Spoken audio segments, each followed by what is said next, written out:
భాగ్యలక్ష్మి గారు అన్మ్యూట్ చేసుకోండి. హరి ఓం స్వామిజీ. నమో జ్యేష్ఠాయ చ కనిష్ఠాయ చ నమో జ్యేష్ఠాయ చ కనిష్ఠాయ చ నమో జ్యేష్ఠాయ చ కనిష్ఠాయ చ నమో జ్యేష్ఠాయ చ కనిష్ఠాయ చ. ఓకే, రెండుసార్లు. నమో జ్యేష్ఠాయ చ కనిష్ఠాయ చ నమో జ్యేష్ఠాయ చ కనిష్ఠాయ చ. పార్వతి గారు. హరి ఓం స్వామి. నమః పూర్వజాయ చాపరజాయ చ నమః పూర్వజాయ చ పరజాయ చ నమః పూర్వజాయ చాపరజాయ చ నమః పూర్వజాయ చ పరజాయ చ. రెండుసార్లు చెప్పండి.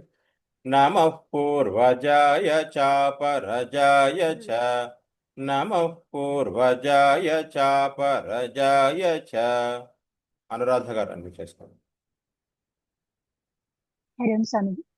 నమో మధ్యమాయ నమో మధ్యమాయ చాపగల్భాయ చ చాపగల్భాయ చ నమో మధ్యమాయ చాపగల్భాయ చ నమో మధ్యమాయ చాపగల్భాయ చ నమో మధ్యమాయ చాపగల్భాయ చ.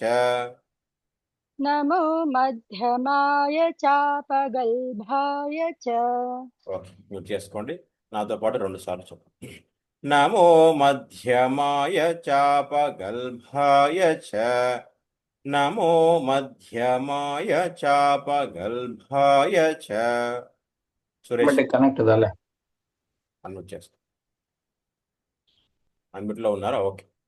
నమో జఘన్యాయ చ నమో జఘన్యాయ చ బుద్ధ్నియాయ చ బుద్ధ్నియాయ చ నమో జఘన్యాయ చ బుద్ధ్నియాయ చ నమో జఘన్యాయ చ బుద్ధ్నియాయ చ నమో జఘన్యాయ చ బుద్ధ్నియాయ చ.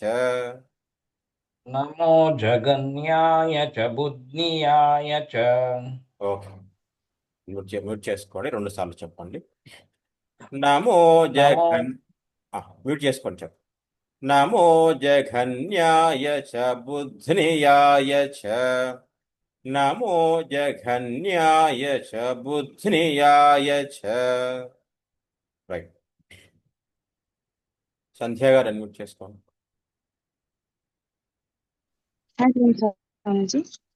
నమః సోభ్యాయ చ నమః సోభ్యాయ చ నమః సోభ్యాయ చ ప్రతిసర్యాయ చ నమః సోభ్యాయ చ ప్రతిసర్యాయ చ నమః సోభ్యాయ చ ప్రతిసర్యాయ చ. నమః సోభ్యాయ చ ప్రతిసర్యాయ చ. మహాప్రాణమమ్మ. సోభ్యాయ చ, అది మళ్ళీ చెప్పండి. నమః సోభ్యాయ చ ప్రతిసర్యాయ చ. ఓకే, ఇది చేసుకోండి. నాతో పాటు అందరూ రెండుసార్లు. నమః సోభ్యాయ చ ప్రతిసర్యాయ చ నమః సోభ్యాయ చ ప్రతిసర్యాయ చ. జయంతి పద్మ గారు అన్మ్యూట్ చేసుకోండి.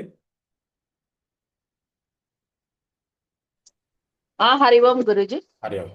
నమో యామ్యాయ చ నమో యాప్యాయ చ క్షేమ్యాయ చ క్షేమ్యాయ చ నమో యామ్యాయ చ క్షేమ్యాయ చ. నమో యామ్యాయ చ క్షేమ్యాయ చ నమో యామ్యాయ చ క్షేమ్యాయ చ. నమో యామ్యాయ చ క్షేమ్యాయ చ ఓకే అమ్మ, మ్యూట్ చేసుకోండి. నాతో పాటు 2 సార్లు అందరు చెప్పండి. నమో యామ్యాయ చ క్షేమ్యాయ చ, నమో యామ్యాయ చ క్షేమ్యాయ చ. వసుంధర గారు. హరి ఓం సార్. అరే. నమ ఉర్వర్యాయ చ నమ ఉర్వర్యాయ చ కల్యాయ చ, ఉర్వాయ చ కల్యాయ కల్యాయ చ, కల్యాయ చ నమ ఉర్వర్యాయ చ కల్యాయ చ, నమ ఉర్వర్యాయ చ కల్యాయ చ నమ ఉర్వర్యాయ చ కల్యాయ చ. నమ ఉర్వర్యాయ చ కల్యాయ చ. ఓకే, గుర్తు చేసుకోండి. 2 సార్లు చెప్పండి నాతో పాటు అందరు కలిసి. నమ ఉర్వర్యాయ చ కల్యాయ చ, నమ ఉర్వర్యాయ చ కల్యాయ చ. నాగరత్న గారు అడ్మిట్ చేసుకోండి. హరి ఓం స్వామీజీ. నమ శ్లోక్యాయ నమ శ్లోక్యాయ చావసాన్యాయ చ, చావసాన్యాయ చ, నమ శ్లోక్యాయ చావసాన్యాయ చ, నమ శ్లోక్యాయ చావసాన్యాయ చ, నమ శ్లోక్యాయ చావసాన్యాయ చ. నమ శ్లోక్యాయ చావసాన్యాయ చ. ఓకే అమ్మ, నోట్ చేసుకోండి. 2 సార్లు చెప్పండి నాతో పాటు అందరూ. నమ శ్లోక్యాయ చావసాన్యాయ చ, నమ శ్లోక్యాయ చావసాన్యాయ చ. నమో వన్యాయ చ నమో వన్యాయ చ కక్ష్యాయ చ, కక్ష్యాయ చ నమో వన్యాయ చ కక్ష్యాయ చ, నమో వన్యాయ చ కక్ష్యాయ చ నమో వన్యాయ చ కక్ష్యాయ చ. నమో వన్యాయ చ కక్ష్యాయ చ. ఓకే, వెయిట్ చేసుకోండి. నాతో పాటు 2 సార్లు చెప్పండి. నమో వన్యాయ చ కక్ష్యాయ చ, నమో వన్యాయ చ కక్ష్యాయ చ. పార్వతి గారు. ఓకే. నమ శ్రవాయ చ నమ శ్రవాయ చ ప్రతిశ్రవాయ చ, ప్రతిశ్రవాయ చ నమ శ్రవాయ చ ప్రతిశ్రవాయ చ. నమ శ్రవాయ చ ప్రతిశ్రవాయ చ. అక్కడ ప్ర అనే రావత్తు వచ్చినప్పుడు కొద్దిగా గ్యాప్ ఉంటుందమ్మా. నమ శ్రవాయ చ ప్రతిశ్రవాయ చ, నమ శ్రవాయ చ శ్రవాయ చ. ఆ తర్వాత వచ్చే ప్రా ఉంది కదా, కొద్దిగా గ్యాప్. అది రావత్తు వచ్చినప్పుడు అలా ఉంటుంది, వాకు రావద్దు కాబట్టి. మళ్ళీ చూడండి ఒకసారి. నమ శ్రవాయ చ ప్రతిశ్రవాయ చ, నమ శ్రవాయ చ ప్రతిశ్రవాయ చ. నమ శ్రవాయ చ ప్రతిశ్రవాయ చ. నమ శ్రవాయ చ ప్రతిశ్రవాయ చ. ఓకే, మీరు చేసుకోండి నాతో పాటు 2 సార్లు. నమ శ్రవాయ చ ప్రతిశ్రవాయ చ, నమ శ్రవాయ చ ప్రతిశ్రవాయ చ. అనురాధ గారు.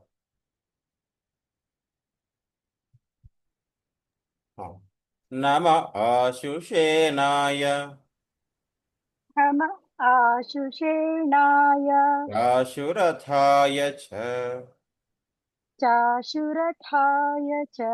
నమ ఆశుషేనాయ చాశురథాయ చ, నమ ఆశుషేణాయ చాశురథాయ చ. నమ ఆశుషేనాయ చాశురథాయ చ. नमः आशुषेणाय चाशुरथाय च ఓకే, మ్యూట్ చేసుకోండి రెండు సార్లు. నమ ఆశుషేణాయ చాశురథాయ చ. నమ ఆశుషేణాయ చాశురథాయ చ. జయంతి పద్మ గారు.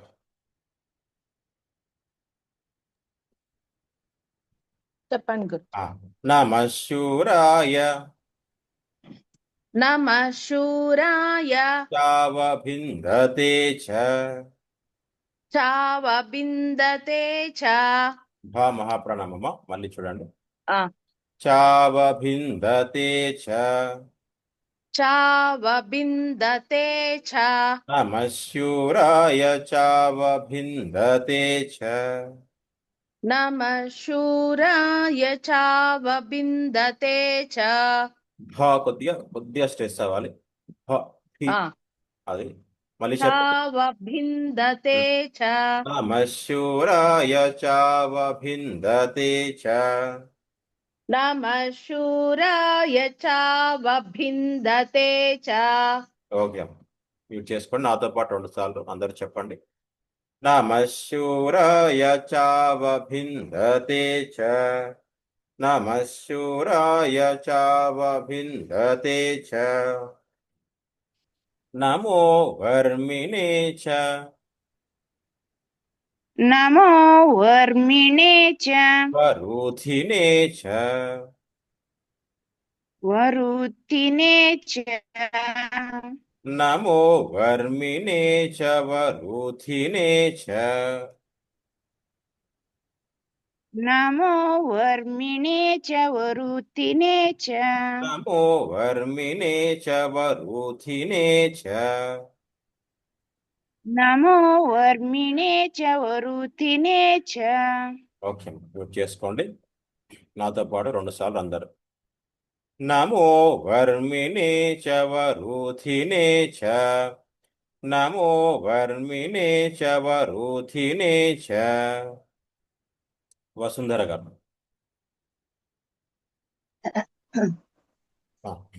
నమో బిల్మినే చ.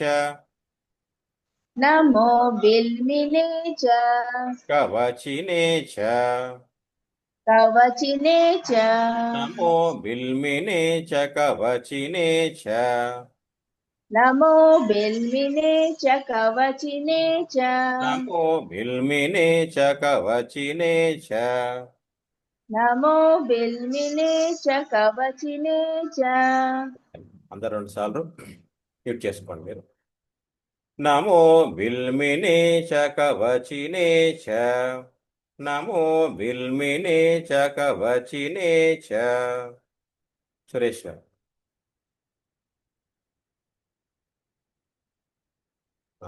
హరి ఓం స్వామి. హరి ఓం. నమ శ్రుతాయ చ. నమః శ్రుతాయ చ శ్రుతసేనాయ చ. శ్రుతసేనాయ చ నమ శ్రుతాయ చ శ్రుతసేనాయ చ. నమః శ్రుతాయ చ శ్రుతసేనాయ చ నమ శ్రుతాయ చ శ్రుతసేనాయ చ. నమః శ్రుతాయ చ శ్రుతసేనాయ చ. ఓకే, నేను రెండు సార్లు చెప్తాను, అందరు కూడా రెండు సార్లు చెప్తాను. నమ శ్రుతాయ చ శ్రుతసేనాయ చ. నమ శ్రుతాయ చ శ్రుతసేనాయ చ. సంతోషం. నేను ఇప్పుడు ఏం చేస్తానంటే అనువాక మొత్తం ఆ యజుస్సు మధ్యలో విరామం తీసుకుంటూ చెప్తాను. నాతో పాటు చెప్పండి అందరు కూడా. తర్వాత మళ్ళీ ఒక్కొక్కరు పేరు చెప్పినప్పుడు మీరు ఆయా యజుస్సు చెప్పాలన్నమాట. ఒకసారి మొదటగా అయితే అందరం కలిసి చెప్తాము. మ్యూట్లో ఉండి నాతో పాటు చెప్పండి. నమో జ్యేష్ఠాయ చ కనిష్ఠాయ చ. నమః పూర్వజాయ చాపరజాయ చ. నమో మధ్యమాయ చాపగల్భాయ చ. నమో జఘన్యాయ చ బుధ్నియాయ చ. నమః సోభ్యాయ చ ప్రతిశర్యాయ చ. నమో యామ్యాయ చ క్షేమ్యాయ చ. నమ ఉర్వర్యాయ చ ఖల్యాయ చ నమ శ్లోక్యాయ చ వసాన్యాయ చ నమో వన్యాయ చ కక్ష్యాయ చ నమ శ్రవాయ చ ప్రతిశ్రవాయ చ నమ ఆశుషేణాయ చాశురథాయ చ నమ శూరాయ చావభిందతే చ నమో వర్మిణే చ వరుథినే చ నమో బిల్మినే చ కవచినే చ నమ శ్రుతాయ చ శ్రుతసేనాయ చ. ఇప్పుడు ఒక్కొక్కరి పేరు చెప్తాను, ఒక్కొక్క యజస్సు మాత్రమే చెప్పండి. భాగ్యలక్ష్మి గారు మొదటి యజస్సు చెప్పండి. నమో జ్యేష్ఠాయ చ కనిష్టాయ చ పార్వతి గారు. నమః పూర్వజాయ చ పరజాయ చ అనురాధ గారు. నమో నమో మధ్యమాయ చాపగల్భాయ చ నాగరత్న గారు. నమో జఘన్యాయ చ బుద్ధ్యాయ చ జయంతి పద్మ గారు. నమః సోభ్యాయ చ ప్రతిసర్యాయ చ సంధ్య గారు. నమో యామ్యాయ చ క్షేమ్యాయ చ వసుంధర గారు కంటిన్యూ చేయండి.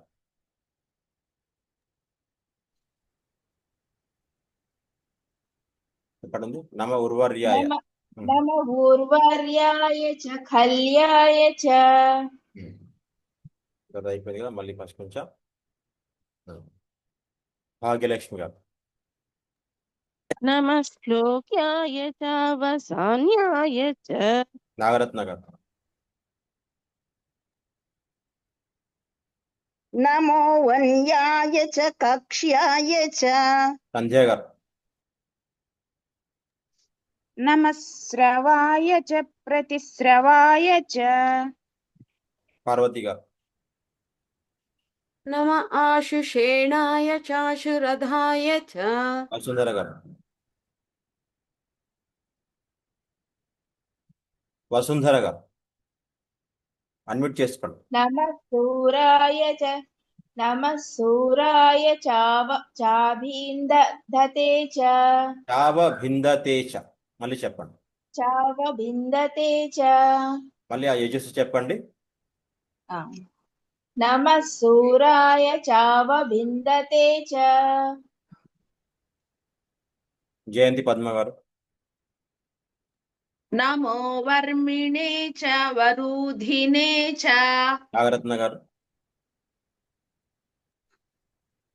నమో బిల్మినే చ కవచినే చ సురేష్ గారు ఉన్నారా?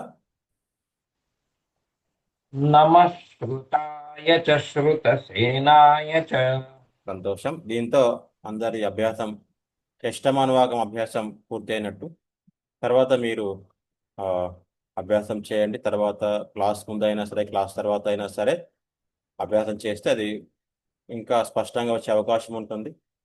అలాగే రికార్డింగ్ కూడా పంపించే ప్రయత్నం చేయండి. పంచమానువాకం కానీ షష్టమానువాకం కానీ ఏది వీలైతే అది మీకు వీలైన సమయంలో కూర్చొని రికార్డింగ్ చేసి నాకు వాట్సాప్ చేయండి పర్సనల్గా. సంతోషం. పార్వతి గారు ఏదైనా చెప్తున్నారమ్మా? అదే ప్రతిశ్రవాయ చ అది ఎక్కడ తప్పొస్తుంది స్వామి అది? తప్ప ఏం లేదమ్మా, కరెక్టే ఉంది. కానీ ప్రా దగ్గర ఏదైనా మనకు ఒక అక్షరంకి రావద్దు వచ్చినప్పుడు కొద్దిగా విరామం తీసుకుంటాం అన్నమాట. ఉదాహరణకి ప్రాల దగ్గర తీసుకోవాలి కదా స్వామి? దానికంటే ముందు ఇప్పుడు చా ఉంది కదా, చా తర్వాత అనమాట. ఇది శ్రవాయ చా తర్వాత. అప్పుడు ప్రా స్పష్టంగా వెలిగేటటువంటి అవకాశం ఉంటుంది. ఉదాహరణకి నమ శ్రవాయ చ ఆ కొద్దిగా ఎక్కువ అవసరం లేదు, చాలా స్లైట్ అన్నమాట. నమ శ్రవాయ చ ప్రతిశ్రవాయ చ. సరే మరి చెప్పండి. నమ శ్రవాయ చ ప్రతిశ్రవాయ చ నమ శ్రవాయ చ ప్రతిశ్రవాయ చ. ఈ విధంగా అన్నమాట. ఈ అనువాకంలో 2 సార్లు వస్తుంది స్వామీజీ అది. ఆ నమ శోభ్యాయ చ ప్రతిసర్యాయ చ దగ్గర ఒకసారి, ఉమ్. నమ శ్రవాయ చ ప్రతిశ్రవాయ చ దగ్గర ఒకసారి వస్తుంది స్వామిజీ.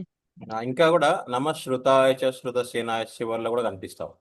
అప్పుడు 3 సార్లు అవుతుంది చివర్లో. నమ శ్రుతాయ చ శృత, అది కూడా బ్రా అనేది 2 సార్లు వచ్చింది. షాక్ రావచ్చు కూడా వస్తుంది కొద్దిగా. శృత సేనాయ చ కొద్దిగా ఓకే. అదొకటి. ఇంకొకటి కొద్దిగా సిమిలర్గా ఉండేటటువంటి కనుక చూస్తే నమ ఉర్వర్యాయ చ ఉంది ఈ షష్టమానువాకంలో. పంచమానువాకంలో చివరిలో చూస్తే నమ ఊర్మ్యాయ చ అని ఉంది, కానీ ఉర్వర్యాయ చ కొద్దిగా సిమిలర్. నారద్ గారు క్షమాప్రార్థన చెప్పండి. ఓకే స్వామిజీ. క్షమా ప్రార్థన. ఓం విసర్గ బిందు మాత్రాణి పద పాదాక్షరాణి చ న్యూనాని చాతిరిక్తాని క్షమస్వ పరమేశ్వర. అపరాధ సహస్రాణి క్రియంతే హర్నిశం మయా తాని సర్వాణి మే దేవ క్షమస్వ పురుషోత్తమ. మధ్యే మంత్ర తంత్ర స్వర వర్ణ ధ్యాన నియమా న్యూనాతిరిక్త లోపదోష ప్రాయశ్చిత్తార్థం అచ్యుతానంద గోవింద నామత్రయ మహామంత్ర జపం కరిష్యే. అచ్యుతాయ నమః, అనంతాయ నమః, గోవిందాయ నమః. అచ్యుతాయ నమః, అనంతాయ నమః, గోవిందాయ నమః. అచ్యుతాయ నమః, అనంతాయ నమః, గోవిందాయ నమః. కాయేన వాచా మనసేంద్రియైర్వా బుద్ధ్యాత్మనా వా ప్రకృతే స్వభావాత్ కరోమి యద్యత్ సకలం పరస్మై నారాయణాయేతి సమర్పయామి. శ్రీమన్నారాయణాయేతి సమర్పయామి. హరి ఓం. ఓం పూర్ణమద పూర్ణమిదం పూర్ణాత్ పూర్ణముదచ్యతే పూర్ణస్య పూర్ణమాదాయ పూర్ణమేవావశిష్యతే. ఓం శాంతి శాంతి శాంతి. హరి ఓం. శ్రీ గురుభ్యో నమః. హరి ఓం. అందరికీ హరి ఓం. రేపటి క్లాస్లో మళ్ళీ కలుద్దాం.